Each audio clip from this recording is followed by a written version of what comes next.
When a game combines vampires, aliens, and really pissed off war vets, it's bound to be an exciting and intriguing experience of a game. Dark Pictures Anthologies' House of Ashes delivers a strange and unique story in this third-person story-driven game. From enemies to friends, Americans and Iraqis must help one another fight in a different type of terrorist attack, one of the immortal variety. What's going on, you guys? It's your Huggable Hipster here, and welcome back to today's review where I'm going to be diving into Dark Pictures Anthologies' House of Ashes. Today, serving you Rachel Berry looks because I just got bangs and now I can't stop acting extra. Now, Rachel Berry was like one of those friends that would just send you to a drug den. So coming back to me now. In House of Ashes, vampires are brought in. Since vampires get little to no love in the way that they should, Blood Rain, Vampire the Masquerade, Bloodlines, and Castlevania are truly the notable ones that come to mind when I instantly think of vampire games. So the fact that vampires are brought in, even if it's a motif that glues different concepts together, I think it's really wonderful. But is it wonderfully done? That's what we'll find out today. The story of House of Ashes creates a constant feeling of this strange back and forth between two stories. In one instance, we see the Iraqis' point of view, then the Americans' point of view when they're all doing the same exact thing.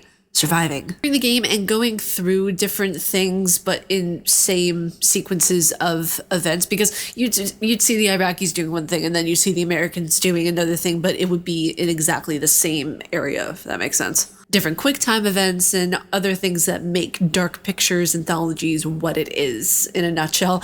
This installment almost felt like it was more drawn out.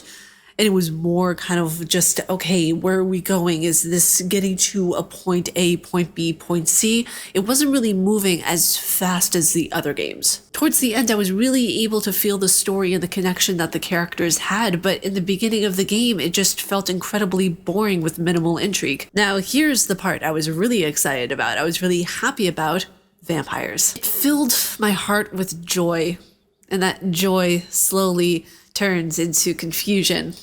And that confusion turned into this weird feeling in the pit of my stomach. Combining vampires with aliens is such a ginormous task to try to do successfully. I feel like on its own, it's a great idea. It's a really cool concept, and I feel like it would have turned the tables, if you will, in a really positive way had it been done better and more smoothly in any other type of scenario, because I feel like they were trying to focus on too many things at once in this game with the Iraqi war, with vampires and aliens and all this kind of stuff. There was just so much that was going on. I felt like they could have just picked one thing and stuck with it and it would have been much better. The whole way aliens and vampires were connected in this game made the whole experience strange and off-putting. Some parts were really cool and made the game very enjoyable, but the whole way in which vampires and aliens connected in this game felt haphazardly done and not fleshed out well in the slightest.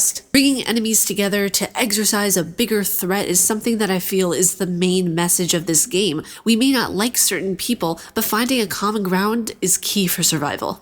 The War on Terror being used as a story plot point was interesting, and at points incredibly well done. But combining that with vampires and then the aliens, it just all felt messy and somewhat confusing. The ending during the credits scene was by far one of the more immersive parts, at least story-wise, for me. Motives were shown as well as consequences of your actions. All of this just boils down to the fact that this was not the best entry of the Dark Pictures Anthology. I know that might be kind of crazy for some of you to see because games are supposed to get better as they progress through a series, but I really truly think that the first two games are genuinely the better ones. Would I recommend playing this if you've played Man of Medan and Little Hope? Yes, absolutely. I think you guys should play all of these games to get a sense of progression-wise where it's going to go by the end of the season.